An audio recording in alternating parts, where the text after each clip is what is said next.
హైదరాబాద్ తో సమానంగా వరంగల్ను అభివృద్ధి చేస్తామని సీఎం రేవంత్ రెడ్డి అన్నారు. వరంగల్లో సీఎం రేవంత్ రెడ్డి సమీక్ష సమావేశంలో పాల్గొన్నారు. హెరిటేజ్ సిటీగా వరంగల్ నగరాన్ని అభివృద్ధి చేసేందుకు అవసరమైన చర్యలు చేపట్టాలని అధికారులను ఆదేశించారు. ఔటర్ రింగ్ రోడ్ నుంచి టెక్స్టైల్ పార్క్ వరకు కనెక్టివిటీ ఉండేలా రోడ్డు మార్గం ఉండేలా చేస్తామని చెప్పారు. ఖమ్మంలో పార్టీ తెలంగాణ రాష్ట్ర సమావేశాలు నిర్వహిస్తున్నామని సిపిఐ జాతీయ కార్యదర్శి నారాయణ తెలిపారు. కేంద్రంలో రాష్ట్రంలో జరుగుతున్న రాజకీయ పరిణామాల గురించి సమావేశంలో చర్చిస్తామని చెప్పారు. నరేంద్ర మోడీ ఓడిపోతాడనే భయంతో మతోన్మాదాన్ని రెచ్చగొట్టి మూడోసారి అధికారంలోకి వచ్చారని విమర్శించారు. అయోధ్య పేరుతో రాజకీయం చేయాలి అనుకున్నారు, కానీ అయోధ్యలోనే ఓడిపోయారని ఆరోపించారు. రేపటికి రాష్ట్ర పార్టీ తీసుకున్న తీర్మానాలు, దాని వివరాలంతా కూడా రేపు చెప్తారు. ఇప్పుడు ప్రధానంగా కేంద్రంలో బీజేపీ గవర్నమెంట్ మళ్ళా వచ్చింది. ఈసారి ఎన్డీఏ కూటమి మధ్య పెద్ద హోరాహోరీ రాజకీయ పోరాటం జరిగింది. ప్రధానమంత్రిగా ఉన్న మోడీ రాజ్యాంగ విలువలు మొత్తం తొంగలో దొక్కి కేవలం ఓడిపోతాను భయంతో మతోన్మాదాన్ని రెచ్చగొట్టాడు, ప్రాంతీయతత్వాన్ని రెచ్చగొట్టాడు, అబద్ధాలను ప్రచారం చేశాడు. బహుశా గోబెల్స్ కానీ బతుకుంటే నేను ఎందుకు పనికిరాని చెప్పి అట్లా ఆత్మహత్య చేసుకునేవాడు. అంత పెద్ద ఎత్తున అబద్ధాలు చెప్పాడు. కొండగట్టు డిప్యూటీ సీఎం పవన్ కళ్యాణ్ పర్యటనలో దొంగల చేతివాటం చూపించారు. పలువురు వద్ద నుండి నగలు కాజేశారు. ఓ దొంగను పట్టుకుని భక్తులు చితకబాదారు. దొంగ వద్ద 5,000కు పైగా నగదును స్వాధీనం చేసుకున్నారు పోలీసులు.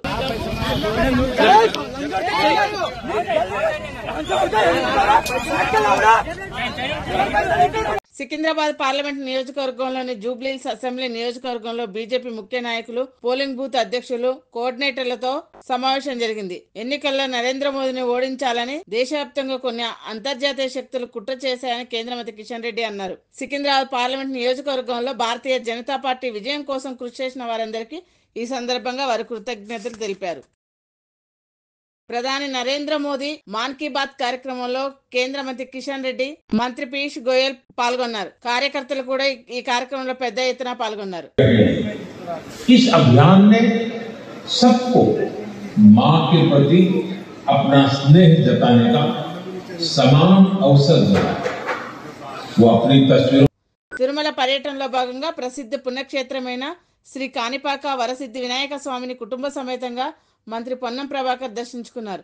స్వామివారికి ప్రత్యేక పూజలు నిర్వహించారు. తొలుత ఆలయ అధికారులు మంత్రి పొన్నంకి స్వాగతం పలికారు.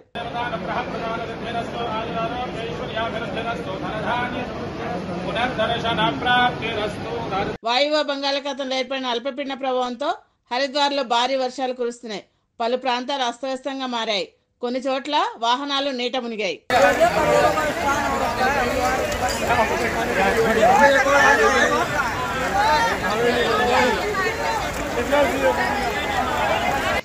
ఖమ్మం జిల్లాను అభివృద్ధి కోసం పాటుపడతానని తెలంగాణ రాష్ట్ర వ్యవసాయ శాఖ మంత్రి తుమ్మల నాగేశ్వరరావు అన్నారు. హైదరాబాద్ మహానగరం లాగానే ఖమ్మం పట్టణానికి కూడా ఔటర్ రింగ్ రోడ్డు తీసుకొచ్చామని చెప్పారు. ఉమ్మడి ఖమ్మం జిల్లాలో జాతీయ రహదారులకు నేషనల్ హైవే అథారిటీ అనుమతి కోసం గతంలో ప్రతిపాదనలు పంపించి అందులో కొన్ని మంజూరయ్యాయని తెలిపారు. అభివృద్ధి పనులకు 654 కోట్ల రూపాయల నిధులు మంజూరయ్యాయని అన్నారు. ఈ బ్లూ ఇది పెట్టుకోండి. ఇది రైల్వే ఓవర్ బ్రిడ్జి, ఈ కొత్త రోడ్డుకి. ఇదేమో మునేరు మీద బ్రిడ్జి, యువతల పక్కది బ్లూదేమో మునేరు మీద బ్రిడ్జి అని అంటే దీన్ని కూడా అంత ఎత్తు లేపాలి. ఖమ్మం బోనకల్లు రోడ్డును కూడా అంతే హైట్ చేయకుండా. తెలంగాణ రాష్ట్ర వ్యాప్తంగా ఏవీపీ రాష్ట్ర శాఖ పిలుపు మేరకు వనపర్తి జిల్లా కేంద్రంలో కలెక్టర్ ఆఫీస్ ముందు ధర్నా నిర్వహించారు. ఈ సందర్భంగా వనపర్తి జిల్లా కన్వీనర్ సాతర్ల అర్జున్ మాట్లాడుతూ తెలంగాణలో కాంగ్రెస్ ప్రభుత్వం వచ్చే 7 నెలలుగా వస్తున్నా ఇచ్చిన హామీలు నెరవేర్చడం లేదన్నారు. మెగా డిఎస్సీ వేస్తామని చెప్పి 11,000 ఉద్యోగాలు వేయడం సిగ్గుచేటన్నారు. జాబ్ క్యాలెండర్ను ఏర్పాటు చేస్తామని మాయమాటలు చెప్పి నిరుద్యోగులను మోసం చేస్తుందని మండిపడ్డారు. ముందు ధర్నా కార్యక్రమం చేయడం జరుగుతూ ఉంది. అయితే కాంగ్రెస్ ప్రభుత్వం ఏర్పడి 7 నెలలు కావస్తున్నా సరే నిరుద్యోగుల సమస్యలు పట్టనట్టుగా వ్యవహరిస్తూ ఉన్నది. అయితే కాంగ్రెస్ ప్రభుత్వం ఏర్పాటుకు నిరుద్యోగులు ముందుండి నడిపించి కాంగ్రెస్ ప్రభుత్వాన్ని ఎన్నుకుంటే ఈరోజు ఈ రేవంత్ రెడ్డి గారు ముఖ్యమంత్రి గారు నిరుద్యోగులను సమస్యలను చెడజేవున పెట్టినట్టు చేస్తూ ఉన్నాడు. అయితే మెగా డిఎస్ని 25,000లో ఉన్న 25,000 పోస్టులను భర్తీ చేయాలని చెప్పి ఏబీపీ డిమాండ్ చేస్తూ ఉంది. అదేవిధంగా జాబ్ క్యాలెండర్ను ప్రకటించాలని చెప్పి ఏబీపీ డిమాండ్ చేస్తూ ఉంది. గ్రూప్ 1 పోస్టులలో ప్రిలిమ్స్కు 1:100 చొప్పున షార్ట్ లిస్ట్ చేయాలని చెప్పేసి ఏబీపీ డిమాండ్ చేస్తూ ఉంది. సింగరేణి సంస్థను ప్రైవేట్ పరం చేయడం కోసం కేంద్ర ప్రభుత్వం కుట్ర చేస్తుందని ఏఐటీసీ నేతలు విమర్శించారు. కొమరం భీం జిల్లా ఆసిఫాబాద్ జిల్లా కలెక్టర్ కార్యాలయం ఏఐటీసీ ఆధ్వర్యంలో సింగరేణి కార్మికుల ధర్నా నిర్వహించారు. కేంద్ర ప్రభుత్వం బొగ్గు గనుల వేలానికి వ్యతిరేకంగా సింగరేణి ప్రాంతంలో వచ్చే బొగ్గు బావులను వేలం వేయకుండా సింగరేణి కంపెనీకి నామినేషన్ పద్ధతిని కేటాయించాలని డిమాండ్ చేశారు. భద్రాద్రి కొత్తగూడెం జిల్లా సారపాక బ్రిడ్జి కింద రెడ్డిపాలెం గుమ్మూరు సుమారు 20 ట్రాక్టర్లతో అక్రమంగా ఇసుక రవాణా జరుగుతుంది. గోదావరిలో నుంచి టేకు, కల్ప, గంజాయిని కూడా అర్ధరాత్రి రవాణా జరుగుతున్న అధికారులు పట్టించుకోవడం లేదు. ఇప్పటికైనా జిల్లా కలెక్టర్ అక్రమంగా రవాణాకు పాల్పడుతున్న వారిపై కఠిన చర్యలు తీసుకోవాలని ప్రజలు డిమాండ్ చేస్తున్నారు. భద్రాద్రి కొత్తగూడెం జిల్లా భద్రాచలం ఐటీసీపీఎస్ పీడీ యూనిట్లలో 3 కార్మిక సంఘాలు సంయుక్తంగా మహాధర్నా నిర్వహించారు. గేటు ముందు నినాదాలు చేశారు. కార్మికుల సమస్యలతో పాటు వారికి గతంలో అధికార యూనియన్ ఇచ్చినటువంటి హామీలు వెంటనే అమలు చేయాలని డిమాండ్ చేశారు. ఖాళీగా ఉన్న ఎంప్లాయీస్ కోటార్స్, అర్హులైన ఎంప్లాయీస్ E3కి వెంటనే మంజూరు చేయాలన్నారు.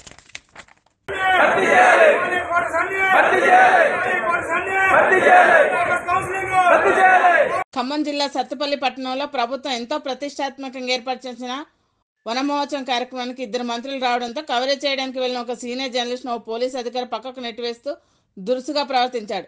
పలానా పాత్రికేయుడు అని చెప్పినా వినిపించుకోకుండా నెట్టివేయడంతో తోటి జర్నలిస్టులు అధికారి పైన నిరసన తెలిపారు. ఒక సీనియర్ జర్నలిస్టు పై ఒక పోలీసు అధికారి ఈ విధమైనటువంటి ప్రవర్తన వెన్నడూ లేదని నిరసన వ్యక్తం చేస్తూ సభా ప్రాంగణం నుంచి వెళ్ళిపోయారు. సభా కార్యక్రమాలను కవర్ చేస్తున్న పాత్రికేయులపై పోలీసు అధికారి ఈ విధంగా ప్రవర్తించడం పట్ల సీనియర్ పాత్రికేయులు ఖండించారు.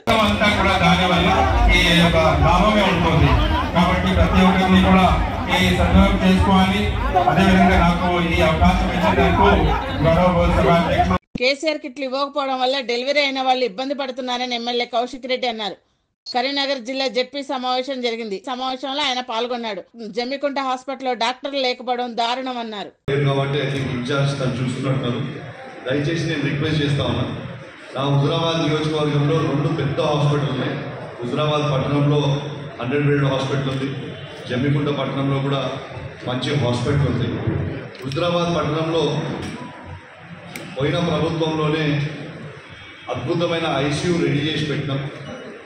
దయచేసి దాన్ని వెంటనే మీరు ఐసీయూని కూడా ఓపెన్ చేయాలని నేను మిమ్మల్ని రిక్వెస్ట్ చేస్తా ఉన్నా. తెలంగాణలో మంత్రివర్గ విస్తరణకు సమయం ఖరారైంది. జూలై 4న మంత్రివర్గ పునర్వ్యవస్థీకరణకు హైకమాండ్ గ్రీన్ సిగ్నల్ ఇచ్చింది. ఇందుకు సంబంధించి ఏర్పాట్లు కూడా జరుగుతున్నాయి. ఈ నేపథ్యంలో ప్రాతినిధ్యం లభించిన ఉమ్మడి ఆదిలాబాద్ జిల్లాలో చూసుకున్నట్లయితే కాంగ్రెస్ పార్టీ 4 స్థానాల్లో ఎమ్మెల్యేగా గెలుపొందారు. మంచిర్యాల ఎమ్మెల్యే ప్రేమ్ సాగర్ రావు, చెన్నూరు నియోజకవర్గ ఎమ్మెల్యే వివేక్ వెంకటస్వామి, బెల్లంపల్లి నియోజకవర్గ ఎమ్మెల్యే వినోద్ వెంకటస్వామిలతో పాటు నిర్మల్ జిల్లా ఖానాపూర్ నియోజకవర్గ ఎమ్మెల్యే వెడ్మ బొజ్జ మంత్రి పదవిని తమకు వర్తిస్తుందని ఆశాభావంతో ఉన్నారు. ఎప్పటి నుంచో కాంగ్రెస్ పార్టీని పట్టుకొని ఉన్న సీనియర్ నేత ప్రేమ్ సాగర్ రావుకు మంత్రి పదవి లభిస్తుందని, లేక ముఖ్య నేతల హామీలతో పార్టీ చేరి గెలుపొందిన దివంగత మంత్రి కాక వెంకటస్వామి తనలైన వినోద్ వివేకులకు కేటాయిస్తారా, లేక సామాజికంగా ఎస్టీ వర్గీయుడైన హెడ్మ బొజ్జకి ఇస్తారనే అంశంపై ఉమ్మడి ఖమ్మం జిల్లా వ్యాప్తంగా చర్చ ఉత్కంఠ నెలకొన్నది. రాష్ట్ర మంత్రివర్గ విస్తరణ సంబంధించి మరింత సమాచారాన్ని మా ఆదిలాబాద్ ప్రతినిధి రమేష్ కాంగ్రెస్ పార్టీ మొత్తంగా మరి దిగువ స్థాయిలో ఉన్నప్పుడు కూడా కాంగ్రెస్ పార్టీని పట్టుకొని అదే జెండా మీద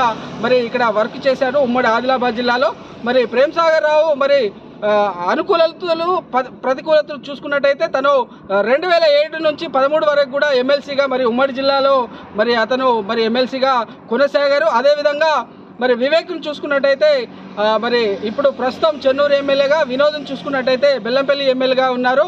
వీరు కూడా ఏదైతే మంత్రి మరి పదవి వారికి వరుస్తుందన్న మరి ఆశాభావం అయితే వ్యక్తం చేస్తున్నారు. పార్టీ శ్రేణుల్లో మాత్రం మరి ఎప్పటి నుంచో ఉన్న ప్రేమ్ సాగర్ రావు ప్రజాదరణతో పాటు మరి పలు సేవా కార్యక్రమాలు పార్టీ బలోపేతానికి మరి ముఖ్యులుగా ఉన్నారని పార్టీ శ్రేణులు అయితే మరి చర్చించుకుంటున్నారు. మొత్తం మీద మరి కొత్తగా ఎన్నికైన మరి నిర్మల్ నుంచి మరి ఖానాపూర్ ఎమ్మెల్యే వెడవ బొజ్జు కూడా మరి తనకు మంత్రి విస్తరణలో మరి వర్గంలో చోటు లభిస్తుందన్న ఆశనైతే వ్యక్తం చేస్తున్నారు. మొత్తం మీద చూసుకున్నట్టయితే ఉమ్మడి ఆదిలాబాద్ జిల్లా మంత్రివర్గ విస్తరణకు సంబంధించి 4 ఎమ్మెల్యేలు కూడా నువ్వనేనా అన్నట్టుగానే ఉన్నారు. మొత్తం మీద మరి అధిష్టానం మరి ఎవరికి మరి అదృష్టం వరించను జరగనుందో వేచి చూడాల్సిన పరిస్థితులైతే ఏర్పడ్డారు. అయితే మొత్తం మీద ఇదివరకే మరి ఏదైతే ప్రభుత్వం ఏర్పడ్డాక మరి ముఖ్యమంత్రిగా మరి ప్రమాణ స్వీకారం చేసిన సమయంలో 12 మంది మంత్రులతోటి ప్రమాణ స్వీకారం చేశారు. మరి మిగిలిన మరి 6 మంత్రులకు సంబంధించి మరి అనంతరం కూడా మరి రేపు ప్రమాణ స్వీకారానికి సంబంధించి లిస్ట్ అవుట్ను మరి పూర్తిగా మరి రేపు ఎవరిని మరి మంత్రిగా ప్రకటించనున్నారో, రేపటి ప్రమాణ స్వీకారంకు ఎవరు వెళ్ళనున్నారో అందరినీ ఉత్కంఠ కలుపుతున్న పరిస్థితులు అయితే ఉమ్మడి ఆదిలాబాద్ జిల్లాలో ఉన్నాయి. కెమెరా పర్సన్ రామ్తో రమేష్, ఉమ్మడి ఆదిలాబాద్ జిల్లా నుంచి. సీతారాం ప్రాజెక్టు వలన రైతులకు నష్టం జరగకుండా చూస్తామని ఎమ్మెల్యే కోరం కనకయ్య అన్నారు. నష్టపరిహారం ఇరిగేషన్ మంత్రి ఉత్తమ్ కుమార్తో మాట్లాడి ఇప్పిస్తానని తెలిపారు. గత ఎమ్మెల్యే హయాంలోనే ప్రాజెక్ట్ చేజారిపోయిందని విమర్శించారు. మాజీ ఎమ్మెల్యే గుమ్మన్ నరసయ్య రైతులకు నష్టం జరుగుతుంటే ఎక్కడికి వెళ్లిపోయారని ప్రశ్నించారు. ప్రభుత్వాన్ని విమర్శించే హక్కు లేదన్నారు. నాయలో చాలా ప్రజలకు ఉపయోగపడే కార్యక్రమాలు జరిగాయి. మ్యారేజ్ చేసుకోవాలి. ఇప్పుడు గుమ్మన్ నరసయ్య గారికి అబ్బాయి గారికి వ్యత్యాసం ఉంటుంది బడ్జెట్ విషయంలో, అదే అబ్బాయి గారికి నాకు వ్యత్యాసం ఉంటుంది. కానీ ప్రజలకు ఉపయోగపడే విధంగా ప్రభుత్వం మీద ఒత్తిడి తెచ్చుకోవాలి కదా. మన ప్రభుత్వం కానీ బయట ప్రభుత్వం కానీ ఇంకో ప్రభుత్వం ప్రతిపక్షంలో కూడా ఒత్తిడి చేసి పనిచేసే కార్యక్రమం చేయాల్సిన అవసరం ఉంది. గుమ్మన్ నరసయ్య గారు చేశారా? ఎవరు చేశారు? అబ్బాయి గారు చేశారా? హరిప్రియ గారు చేశారా? ఎవరు చేసిన పనులు క్లియర్ కనపడుతూ ఉంటాయి. వనపర్తి జిల్లా మండల ప్రజా పరిషత్ కార్యాలయంలో సాధారణ సర్వసభ్య సమావేశం నిర్వహించారు. ఈ సమావేశానికి ఎమ్మెల్యే మేఘారెడ్డి ముఖ్య అతిథిగా పాల్గొన్నారు. ఎంపీపీల పదవి ముగిసిన సందర్భంగా వనపర్తి ఎంపీపీ కిచ్చారెడ్డికి బొక్కే ఇచ్చి శాలువా కప్పి ఘనంగా సన్మానించడం జరిగింది. అక్కడ 200 అంశాల దగ్గర చేయాలని చెప్పి వాళ్ళకి అవసరమైతే అమౌంట్ కూడా ముందే కొంచెం డ్రా చేసి పనులు చేస్తాం. మ్యాక్సిమం అయిపోవచ్చు ఏమన్నా కూడా కంప్లీట్ చేద్దాం. దాంతోపాటు మహిళా సంఘాలందరినీ, తెలంగాణ రాష్ట్రంలో ఉన్న మహిళా సంఘాలందరినీ 1 కోటి మందిని కోటీశ్వరులు చేసే బాధ్యత కూడా మన గౌరవ ముఖ్యమంత్రి గారు తీసుకుంటున్నారు. లంచం తీసుకుంటూ గోపాల్పేట తహసీల్దార్ ఎన్ శ్రీనివాసులు ఏసీబీకి పట్టుబడ్డారు. వనపర్తి జిల్లా గోపాల్పేట మండలం జింకల బీడు తండాకు చెందిన 3వ పాండ అనే వ్యక్తి దగ్గర 8,000 రూపాయల లంచం తీసుకుంటూ తహసీల్దార్ ఎన్ శ్రీనివాసులు ఏసీబీ అధికారులకు పట్టుబడ్డారు. పోల్కపాడు మండలం గ్రామ శివార్లు గోపాల్పేట మండలంలో ఉంది. అయితే దానికి సంబంధించి ఒక 15 గుంటల ల్యాండ్ని వాళ్ళు అగ్రికల్చరల్ ల్యాండ్ నుంచి నాన్ అగ్రికల్చరల్ ల్యాండ్కు చేంజ్ చేసుకోవడానికి 20 తారీఖు జూన్ నెలలో మీ సేవలో ఒక 4,200 రూపీస్ చాలం కట్టుకొని వచ్చి దాన్ని స్లాట్ బుక్ చేసుకొని తర్వాత 21 జూన్కి వచ్చి తహసీల్దార్ గారి ఆఫీస్కి వచ్చాడు.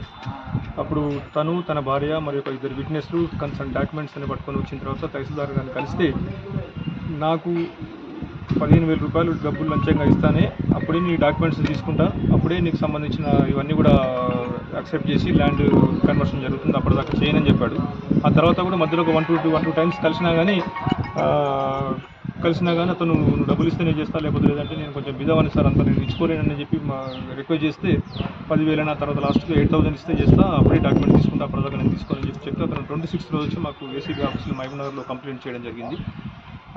చేసిన తర్వాత దానికి సంబంధించిన డబ్బులు 8,000 ఈరోజు మార్నింగ్ 11 o'clock ఆ ప్రాంతంలో రెడీ చేసుకొని వస్తే మేము కేసు రిజిస్టర్ చేసుకొని వచ్చిన తర్వాత సాయంత్రం 4 గంటల ప్రాంతంలో కంప్లైంట్ లోపల పంపిస్తే అతను ఆ డబ్బులు పక్క రూమ్లోకి వెళ్ళి డబ్బులు తీసుకొని ప్యాంట్ బ్యాక్ పాకెట్లో పెట్టుకోవడం జరిగింది. అతను బయటకు వచ్చి మాకు వెంటనే సిగ్నల్ ఇవ్వగానే మేమందరం మా టీంతో వెళ్ళి రెడ్ హ్యాండ్గా పట్టుకున్న దగ్గర నుంచి తహసీల్దార్ ఎస్ శ్రీనివాసులు గారి వద్ద నుండి ఒక 8,000 రూపాయల డబ్బులు లంచంగా తీసుకున్న డబ్బులు స్వాధీనం చేసుకోవడం జరిగింది.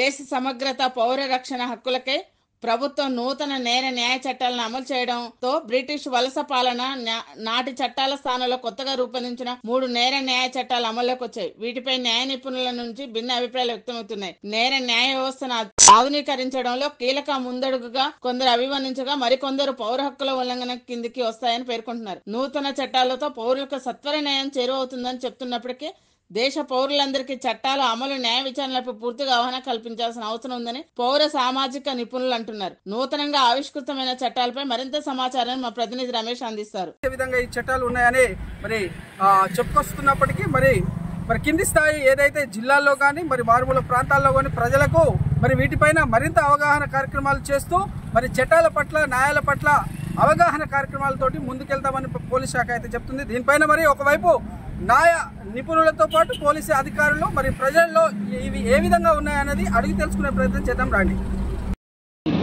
తీసుకొచ్చినటువంటి నూతన చట్టాలు 1వ తారీఖు నుంచి అమలు కావడం భారత ప్రజలకు మరియు ఏదైతే న్యాయం జరగవలసినటువంటి ప్రజలకు సత్వర న్యాయం జరగకపోవడం, గతంలో ఉన్నటువంటి బ్రిటిష్ చట్టాలను రద్దు చేసి కొత్త చట్టాలు అమలు చేస్తున్నటువంటి నరేంద్ర మోదీ గారు మరి ఖచ్చితంగా గతంలోనైతే న్యాయం జరగాలంటే సంవత్సరాల క్రమాన జరిగిన రోజులు గడిచినా కానీ న్యాయం జరగకపోతుండే.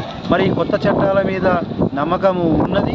ఖచ్చితంగా పేద ప్రజలకు మరి ఎవరైతే న్యాయం జరగాలనో రక్షణ జరగాలనో వాళ్ళకు ఖచ్చితంగా ఈ చట్టాల ద్వారా తొందరగా న్యాయం జరుగుతుందని ఆశిస్తుంది. ప్రధానంగా ఏదైతే 0 FIR అంటూ ఏదో కొత్తగా డిజిటలైజేషన్ చేసింది, మరి ఇది చదువుకున్న వాళ్ళకు అనువుగా ఉంటుంది, చదువు రాని వాళ్ళ పరిస్థితి ఏంటి? ముఖ్యంగా చదువు వచ్చిన వారికి అయినప్పటికీ దూరం ఉన్నప్పటి వారికైనా వాళ్ళ బంధువులు కుమారులు కావచ్చు వారి ద్వారా దాన్ని ఏదైతే 0 ద్వారా ఉన్నదో ఆన్లైన్ ద్వారా చేయడం ద్వారా పోలీసు శాఖ దగ్గరికే వెళితే ఒక్కొక్కసారి వీటిని పిటిషన్లు పక్కకు పెట్టిన సందర్భాలు చాలా ఉన్నాయి.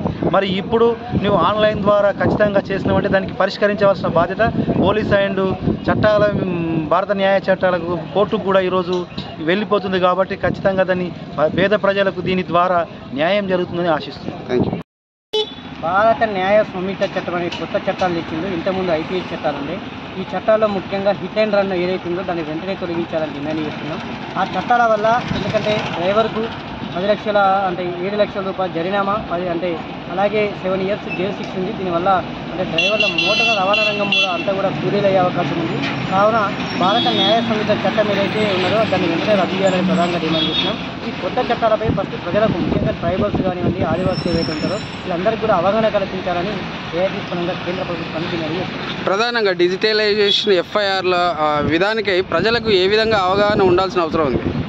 డిజిటలైజేషన్ అనేది అంటే FIR అనేది చాలా మంచిదే, కానీ దీనివల్ల ఏంటంటే ప్రజలకు ముఖ్యంగా ఈ జిల్లాలో అసలే వెనుకబడిన ప్రాంతం ఉంటుంది కాబట్టి వీళ్ళందరికీ కూడా అవగాహన కల్పించాలి. అంటే దానివల్ల లాభం ఏంది, నష్టం ఏంది. అలాగే 0 FIR చేసిండు, అది చాలా మంచిది. అంటే దేశవ్యాప్తంగా కూడా ఎక్కడైనా కూడా 0 FIR చేయవచ్చు. అంటే ఈ ఎవరైతే అక్యూజ్డ్ పర్సన్ ఉంటాడో ఈయన అక్కడికి వెళ్ళాలని లేదు, ఎక్కడ అందుబాటులో ఉంటే అక్కడికి వెళ్ళాలని మంచిది. కానీ ఈ చట్టాల్లో కొన్నిటి మాత్రం ఖచ్చితంగా సవరణ చేయాలని కోరుతున్నాం. సో బ్రిటిష్ చట్టాల్లో ఎలాంటి లోపాభిపుష్టంగా ఉండేటివి వాటిని ఇప్పుడు ఏ విధంగా మరి మార్పు చేసేటని భావించవచ్చు? బ్రిటిష్ చట్టాలు అనేటివి కూడా అప్పుడు కూడా అంటే డిలే అయ్యేది తీర్పు రావడానికి. అంటే కోర్టులో అంటే రోజులకు రోజులు వచ్చేది. కొన్ని కేసుల్లో ఫాస్ట్ ట్రాక్ కోర్టు అని కొన్ని తీసింది. అట్లా కాకుండా ఇల్లు కొంచెం ఏంటంటే ఈ కొత్త చట్టాల్లో 45 రోజులలోనే అంటే దాన్ని ప్రతిపాదన చేయాలి. అది కొంచెం హర్షించదగ్గ విషయమే. ఏదేమైనా కూడా అంటే పాత చట్టాలు అంటే రద్దు చేసి కొత్త చట్టాలు తీసేవనేది నేను స్వాగతిస్తాను. కానీ వీటిలో కొన్నిటి మాత్రం ఖచ్చితంగా సవరణ చేయాలని మాత్రం కోరుతున్నాను. జిల్లాలో మొట్టమొదటిగా నిన్న మనం చూసుకున్నట్టయితే మైనర్ బాలికపై అత్యాచారం జరిగింది సిర్పూర్ టీలో. ఇటువంటి చాలా దారుణమైన మరి కేసులలో ఎలాంటి విధంగా దర్యాప్తు కొనసాగాల్సిన అవసరం ఉంది? ఈ హత్యాచారాన్ని నిందితులు కానివ్వండి, లేకుంటే ఇట్లాంటి ఈ మైనర్ బాలికపై ఇట్లా చేసిన వాళ్ళని బహిరంగంగా శిక్షించాలి.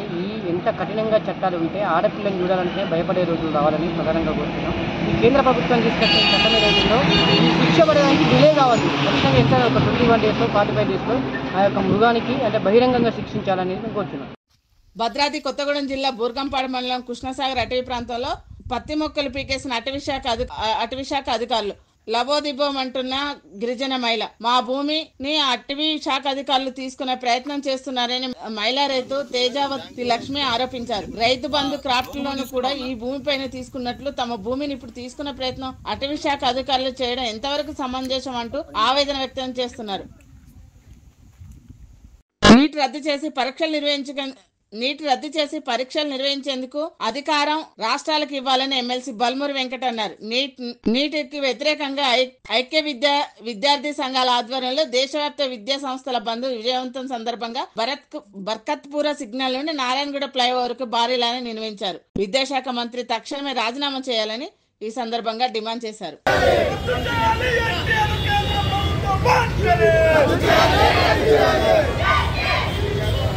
పురుగుల మందు డబ్బాతో రైతులు నిరసన కలకలం సృష్టించింది. మంచిర్యాల జిల్లా జన్నారం మండలం పోనకల్లు ప్రాథమిక సహకార సంఘం కార్యాలయం ముందు రైతులు పురుగు మందు డబ్బాలను చేతపట్టి నిరసనకు దిగారు. ఈ సందర్భంగా వారు మాట్లాడుతూ పోనకల్ ప్రాథమిక సహకార సంఘం ఆధ్వర్యంలో నిర్వహించిన వరి ధాన్యం కొనుగోలు కేంద్రాల్లో ఒడ్లు విక్రయించాం, కానీ విక్రయించిన 2 నెలలు గడుస్తున్నా మాకు డబ్బులు రాలేదు. మా డబ్బులను PACS పోనకల్ వారు గోల్మాల్ చేశారని ఆరోపించారు. మా డబ్బులు మాకు ఇచ్చే వరకు మా నిరసన కొనసాగిస్తామన్నారు. బోనకల్ PACS లో రైతు భరోసా నిర్వహించేందుకు వచ్చిన అధికారులను గేటుకు తాళం వేసి నిర్బంధించినట్లు తెలిపారు. వాళ్ళని చాలా ఇబ్బందులకు పాలు చేస్తున్నారు. అధికారులు వారి యొక్క మొండి వైఖరి విడనాడి ఇప్పుడు అన్యాయం జరిగినటువంటి పంట పండి చేదైతే పంట అమ్మినటువంటి రైతులు ఉన్నారో, డబ్బులు రాని వారి రైతులకు అధికారులు వెంటనే వారికి ఎంత డబ్బు అవుతుందో అంత డబ్బు వాళ్ళకి తిరిగి ఇచ్చేసి రైతుల్ని ఆదుకోవాల్సిందిగా బీఆర్ఎస్ పార్టీ మండల శాఖ తరఫున మేము మనవి చేస్తున్నాం. నేను చనిపోతున్నా, నా ఆవేదనను CM Revanth Reddy, deputy CM Bhatti Vikramarka ఈ వీడియో ద్వారా తెలియజేయండి అంటూ ఓ రైతు ఆత్మహత్య చేసుకున్న ఘటన ఖమ్మం జిల్లా చింతకాని మండలం పొద్దుటూరులో చోటు చేసుకుంది. ఖమ్మం జిల్లా చింతకాని మండలం పొద్దుటూరు గ్రామానికి చెందిన బోజెడ్ల ప్రభాకర్ అనే రైతు తన పొలాన్ని కొంతమంది ఆక్రమించుకున్నారని MRO, SI ఇతర అధికారులకు తెలియజేసిన చర్యలు తీసుకోవడం లేదని కలెక్టర్ ను కలిసేందుకు ప్రయత్నించగా సమయం అయిపోవడంతో మనస్తాపం చెందారు. తన కుటుంబానికి తెలంగాణ సీఎం రేవంత్ రెడ్డి, ఉప ముఖ్యమంత్రి బట్టి విక్రమార్క న్యాయం చేయాలని కోరుకుంటూ ఒక వీడియోలో సోషల్ మీడియాలో పెట్టి చనిపోయారు. మొగిలి శ్రీను, మొగిలి ముత్తయ్య ఇలాంటి వ్యక్తులు అందరు కలిసి వాళ్ళకి సపోర్ట్ చేసి నా పొలాన్ని సర్వనాశనం చేశారా. దయచేసి నా వందు దయవంచి రైతు వారీగా ఈ వీడియోని మన ముఖ్యమంత్రి గారికి, మన బట్టి విక్రమార్క గారికి పంపించి నా రైతుగా కాపాడాల్సిందిగా కోరుతున్నామయ్యా. అలాంటి నాకు ఈ మందే శరణమయ్యా, 2 ఆలోచన కూడా ఏమీ లేదయ్యా. నా పొలాన్ని సర్వనాశనం చేసి వదిలేశారయ్యా. మన MRO గారికి చెప్పానయ్యా, MRO గారికి చెప్పినా కూడా ఏం ప్రయోజనం లేకుండా పోయిందయ్యా. మరి SI గారికి చెప్పాయా, SI గారికి చెప్పినా కూడా ఏం ప్రయోజనం లేకుండా పోయిందయ్యా. ఇవాళ మరి అటు తిరిగి ఇటు తిరిగి కలెక్టరేట్కి వచ్చానయ్యా. కలెక్టర్ గారికి వెళ్దాం అనేసరికి టైం అయిపోయింది అన్నారయ్యా. నాకు ఏరే చరణం ఏమీ లేదయ్యా. ఈ మందు బుడ్డి తప్ప 2 ఆలోచన కూడా నాకు ఏమీ లేదయ్యా. సర్వనాశనం కావడం తప్ప నా కుటుంబం ఏమీ లేదయ్యా. నా 3 ఎకరాలు 7 ఎకరాలు 10 కుంటల్లో 3 ఎకరాల పొలాన్ని సర్వనాశనం చేసి ఇది చేశారయ్యా. నాకు వేరే గచ్చింతరం కూడా ఏమీ లేదయ్యా. ఈ మందు పుట్టే నాకు శరణమయ్యా. రైతు వారికి అందరూ దయవంచి, నా అందు దయవంచి ఇది మన ముఖ్యమంత్రి గారికి, మన బట్టి విక్రమార్క గారికి చేరాలని దయచేసి నా వందుగా కోరుకుంటున్నానయ్యా. ఇంత మటుకి నేను ఎవరు పోలేదయ్యా. దయచేసి నేను రైతుగా బతికినయ్యా. రైతే రాజ్యం వస్తే బాగుంటుందని చెప్పేసి మన కాంగ్రెస్ గవర్నమెంట్ ఓటేసానయ్యా. కాంగ్రెస్ గవర్నమెంట్ ఓటేసినందుకే ఇదేనా నాకు శరణం. ఈ 2 ఆలోచన ఏం లేదయ్యా. దయచేసి అందరు కలిసి నాకు న్యాయం చేయాల్సిందే కోరుతున్నాం అయ్యా. నా కుటుంబ సభ్యులకి న్యాయం జరగాలని, నేను ఇదైపోయినా నా కుటుంబ సభ్యులకి న్యాయం జరగాలని దయచేసి కోరుకుంటున్నాను అయ్యా. అయ్యా మీకు దండం పెడతానయ్యా. రైతు వారికి అందరూ నన్ను దయవచ్చి అందరూ ఇచ్చేయండి అయ్యా. 2 ఆలోచన కూడా ఏలేదు. నాకు మతముడే అయ్యా. నీకు అందరూ కలిసి నాకు న్యాయం చేయండి అయ్యా. వికారాబాద్ పట్టణంలోని శ్రీ చైతన్య స్కూల్లో బస్ సౌకర్యం అతి దారుణంగా ఉంది. శ్రీ చైతన్య స్కూల్లో యాజమాన్యం పిల్లలకు ఉచిత ట్రాన్స్పోర్ట్ సౌకర్యం ఇస్తున్నట్టుగా భావిస్తూ ట్రాన్స్పోర్ట్ ఛార్జీలను వసూలు చేస్తూ ఒక పక్క బస్సులో 40 సిట్టింగ్లకు కెపాసిటీ ఉండగా అందులో 120 మంది పిల్లల్ని, టీచర్స్ని కూర్చోబెడుతూ పిల్లల్ని తీవ్ర ఇబ్బందులు పెడుతున్నారని విద్యార్థుల తల్లిదండ్రులు ఆవేదన చెందుతున్నారు. దీనిపై తక్షణమే సంబంధిత అధికారులు చర్యలు తీసుకోవాలని డిమాండ్ చేస్తున్నారు. భద్రాద్రి జిల్లా టేకులపల్లి మండలం రోళ్లపాడు సీతారాం ప్రాజెక్టు రీజిజన్ పేరుతో ఎడారిగా మారిస్తే ఉద్యమిస్తామని మాజీ ఎమ్మెల్యే గుమ్మడి నరసయ్య అన్నారు. పలు పార్టీల ఆధ్వర్యంలో మాజీ ఎమ్మెల్యే గుమ్మడి నరసయ్య హరిప్రియ నిరసన నిర్వహించారు. ఇల్లెందు నియోజకవర్గానికి గోదావరి జలాలు తీసుకురాకుండా వైరా నియోజకవర్గం జూలూరుపాడు, చంద్రగొండ, సుజాత్ నగర్, సత్తుపల్లి, ఏన్కూరు ప్రాంతాలకు జలాలు తరలించేలా చేస్తున్నారని ఆవేదన వ్యక్తం చేశారు. పెద్ద మీటింగ్ కూడా పెట్టి శంకుస్థాపన చేసిపోయిండు. ఆ నీళ్ళని ఇక్కడికి తీసుకొచ్చిన తర్వాత ఈ నుంచి జిల్లాకు మొత్తానికి పారే ఏర్పాట్లు చేయటానికి ప్లాన్ జరిగింది. ఆ ప్లాన్ ప్రకారంగా నైషా ఇవన్నీ అయినాయి. అన్నీ అయిపోయిన తర్వాత లాస్ట్కి వచ్చేటప్పటికి రీడిజైన్ అనేటువంటి పేరుతోటి ఈ నీళ్ళు ఇటు ఆ దుమ్ముగూడెం నీళ్లు ఇటు రాకుండా మళ్ళా ఆ గోదావరి ఆంధ్ర ప్రాంతానికి ఉపయోగపడే పద్ధతుల్లో తీసుకుపోతున్నారు. ఖమ్మం జిల్లా పాలేరు నియోజకవర్గంలోని తిరుమలాపాలెం మండలం తిప్పారెడ్డిగూడెం వద్ద సీతారాం ప్రాజెక్టు పాలేరు లింక్ కెనాల్ ఆఖర్ జలాధారణను తెలంగాణ రెవెన్యూ, గృహ నిర్మాణ, సమాచార శాఖ మంత్రి పొంగులేటి శ్రీనివాసరెడ్డి సందర్శించారు. ఈ సందర్భంగా జరుగుతున్న పనులను ఆయన పరిశీలించారు. వనపర్తి జిల్లాలో జెడ్పీటీసీ ఎంపీటీసీల సన్మాన కార్యక్రమం జరిగింది. ఈ కార్యక్రమంలో మాజీ వ్యవసాయ శాఖ మంత్రి సింగిరెడ్డి నిరంజన్ రెడ్డి పాల్గొన్నారు. ఈ సందర్భంగా ఎంపీటీసీ జెడ్పీటీసీలను ఆయన సన్మానించారు.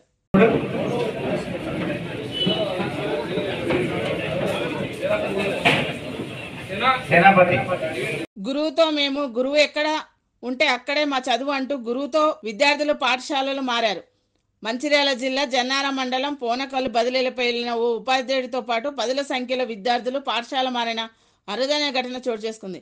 పోనకల్ ప్రాథమిక పాఠశాలలో ఎస్డిటిగా ఉపాధ్యాయుడిగా అగ్రికల్చర్ డిపార్ట్మెంట్ ను వ్యవసాయ శాఖ మంత్రి తుమ్మల నాగేశ్వర ఆకస్మిక తనిఖీ చేశారు. నిర్దేశిత సమయానికి కొంతమంది ఉద్యోగులు మాత్రమే హాజరవ్వడం అసహనం వ్యక్తం చేశారు. అందరూ ఉద్యోగులు సమయానికి హాజరవ్వాలని ఆదేశాలు, లేదంటే చర్యలు తీసుకుంటామని హెచ్చరించారు. ఈ విషయంపై సమగ్ర నివేదిక ఇవ్వాలని అగ్రికల్చర్ డైరెక్టర్ ను ఆదేశించారు.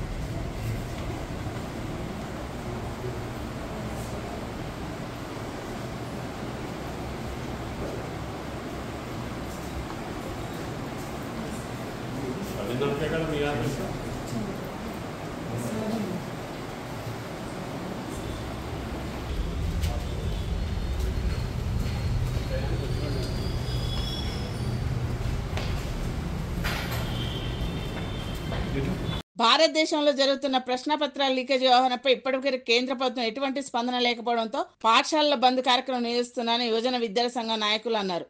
నరేంద్ర మోడీ హ్యాట్రిక్, ప్రధానమంత్రిగా మూడోసారి అధికారంలోకి వచ్చామని గొప్పలు చెప్పుకుంటున్నారని, గత 25 రోజులుగా నీట్ ప్రశ్నపత్రం లీకేజీపై ఎన్ని పోరాటాలు చేస్తున్నా కనీసం ప్రధానమంత్రి స్థాయిలో నుండి ఇప్పటి వరకు స్పందించకపోవడం చాలా బాధాకరం అన్నారు.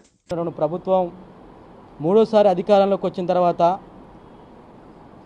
గత 25 రోజులుగా ఎన్టీఏ ద్వారా నిర్వహిస్తున్నటువంటి ఎగ్జామ్స్ నీట్ కావచ్చు, నెట్ కావచ్చు, దేశంలో సుమారుగా 72 ఎగ్జామ్ పేపర్లు ఈ నరేంద్ర మోడీ నాయకత్వాన లీక్ అయినటువంటి పరిస్థితి ఉంది.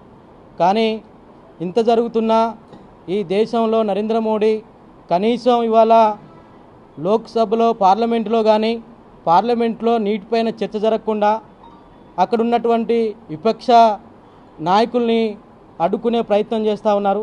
అదేవిధంగా ఒకవైపు ప్రతిపక్ష నాయకులు మాట్లాడనీయకుండా నీట్ పైన సుప్రీంకోర్టు జడ్జితోని విచారణ జరిపించకుండా ఇవాళ తూతూ మంత్రంగా వ్యవహరిస్తున్నటువంటి పరిస్థితి ఇవాళ ఈ దేశంలో కనపడతా ఉంది. ఎమ్మెల్యే మేఘారెడ్డిపై అవాక్కులు చవాకుల పేరుతో చూస్తూ ఊరుకోమని వనపర్తి జిల్లా కాంగ్రెస్ పార్టీ అధ్యక్షుడు చీరాల విజయచంద్ర అన్నారు. గత ఎన్నికల్లో కాంగ్రెస్ పార్టీ గెలుపు కోసం కష్టపడి పనిచేశామన్నారు. పార్లమూరులో ఓడిపోవడం చాలా బాధాకరం అన్నారు. సరే ఎంపీలు ఉన్నారు, ఏదున్నారు, ఆయన అక్కడి వరకే ఇది ఉన్నారు, వాళ్ళ నాయకులతో అప్పుడున్న నాయకులతో కొద్ది ఇది ఉన్నారు. రాజకీయాలకే దూరం ఉండాలనుకున్న వ్యక్తిని మాలాంటి కొంతమంది ఇక్కడ ఉన్న కొంతమంది పోయి ఒప్పించి అన్ని చేసి కాంగ్రెస్ పార్టీ బతకాలనే ఉద్దేశంతో ఎన్నో ప్రయాసాలు వదిలి ఇచ్చేసి మేఘారెడ్డి గారిని ఒప్పియడం జరిగింది. ఒకవేళ మేఘారెడ్డి గారు ఆ ధైర్యం చేసి అన్ని చేసి ఓకే అన్నారు. ఓకే అన్న తర్వాత మిమ్మల్ని తీసుకొని మేఘారెడ్డి ఇంటికి పోయాను. మేఘారెడ్డితో మీరు ఏం మాట్లాడారు? మీరు రాండి, మీకు టికెట్ ఇస్తాం, మీకు టికెట్ ఇప్పించే బాధ్యత నాది, మీకు టికెట్ ఇప్పించి గెలిపించే బాధ్యత నాది అన్నమాట మాట్లాడి. అటువంటి వ్యక్తి మీద మీరు ఎందుకు ఇప్పుడు అవాకు చెవాకు పెరుగుతున్నారు? రెండు, నిన్న ఏదైతే మీరు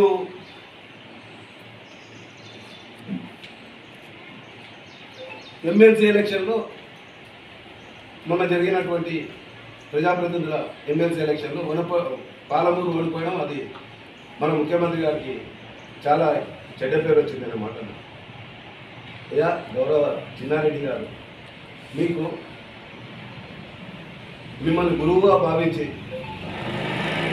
మీకు ప్రణాళిక సంఘం ఉపాధ్యక్షుడు కుల మత రహిత వేదికగా లతారాజా ఫౌండేషన్ పనిచేస్తుంది. గత 7 ఏళ్లుగా దేశవ్యాప్తంగా సేవ చేసే వారికి ఈ ఫౌండేషన్ పెద్దపీట వేస్తూనే మిగతా వారిని ఉత్తేజపరుస్తుంది. ఈ సంస్థ 17వ జాతీయ సేవా ధార్మిక అవార్డు కార్యక్రమానికి సిద్ధమైంది. 8 అక్టోబర్ 2024లో నల్గొండ వేదికగా కార్యక్రమాన్ని నిర్వహించనుంది. ఖమ్మం, వరంగల్, మహబూబ్నగర్, ఆదిలాబాద్ తో పాటు ఆంధ్రప్రదేశ్ లో అవార్డుల కార్యక్రమం చేపట్టనుంది. ఈ అవార్డు ప్రోగ్రామ్ కి కుటుంబ సమేతంగా హాజరు కావాలని లతారాజా ఫౌండేషన్ ఎండి కేకే రాజా తెలిపారు. సిల్వారెడ్డి గారి ద్వారా వాసు గారు పరిచయం అయ్యారు.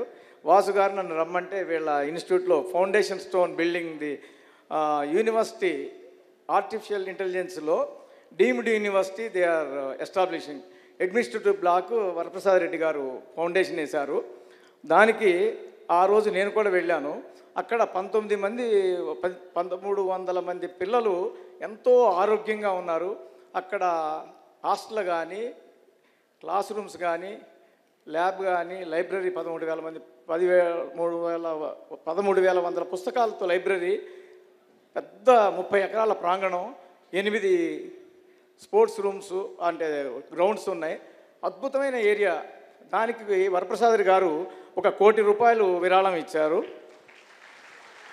ఇంకా ఇందులోనే మన మధ్య ఉన్నారు వాసు గారు. ఒకసారి పైకి రావాల్సిన కోరుతున్నాం. వాసు గారు మా జీనియస్ కన్స్ట్రక్షన్స్ మేనేజింగ్ పార్ట్నరు. ఈయనన్ను ఆయన సిల్వారెడ్డి గారు, వారి మిస్సెస్ వాణి గారు కూడా ఉన్నారు. అయితే వీరు వాళ్ళ అమ్మాయి పేరు మీద సుమారుగా 60 కోట్ల రూపాయలు వీరికి ఆర్థిక సహాయాన్ని అందించారు. 60 కోట్ల రూపాయలు. ఒక 35 ఇంకో 70 ఎకరాలు కొన్నారు. 35 కోట్లు పెట్టి 100 ఎకరాల ప్రాంగణం అది డీమ్డ్ యూనివర్సిటీ రాబోతుంది. దాని కన్స్ట్రక్షన్కి ఇంకొక 25-35 కోట్లు వారు, మళ్ళీ 25 కోట్లు వారు ఆర్థిక సహాయాన్ని అందించారు. మొత్తం 60 కోట్ల దాకా వారి ఆర్థిక సహాయాన్ని అందించడం జరిగింది. ఆ రోజు నేను ఉన్నాను అక్కడ. వారికి ప్రత్యేక ధన్యవాదాలు.